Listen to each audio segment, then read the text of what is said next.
Hello बच्चों, let's see this question. The maximum and minimum distances of comet from the sun are 8 into 10 to the 12 meter and 1.6 into 10 to the power 12 meter. तो हमारे पास दो क्या है, maximum और minimum distance दी है, ठीक है।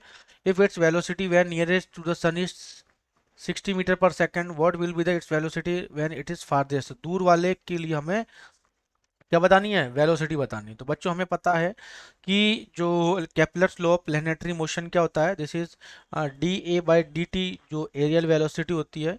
तो जैसे एल बाई टू एम की वैल्यू क्या होती है, दिस इज ऑलवेज कांस्टेंट होती है।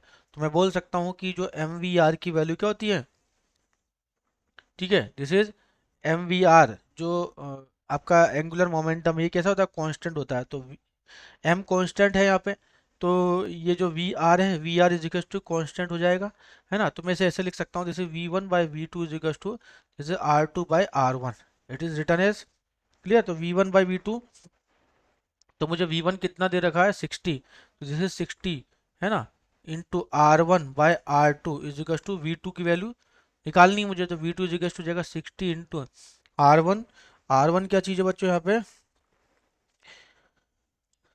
तो ये हो जाएगा आपका, ये हो जाएगा, तो आर वन की वैल्यू जाएगी कितनी, यहाँ पे मिनिमम मिनिमम डिस्टेंस कितनी है, जैसे 1.6 इंटू 10 टू द पावर 12, तो 1.6 into 10 to the power 12 upon maximum, मतलब मैक्सिमम डिस्टेंस कितनी है, जैसे 8 इंटू 10 टू द पावर 12। तो 10 टू द 12 कैंसिल आउट हो गया, ठीक है। तो यहाँ से 16 पॉइंट हटा, तो ये 5, तो ये 12 टाइम्स, कितना, दिस इज 12 टाइम्स। तो आपका आ जाएगा 12 मीटर पर second is over answer. Option number A is correct. Best of luck.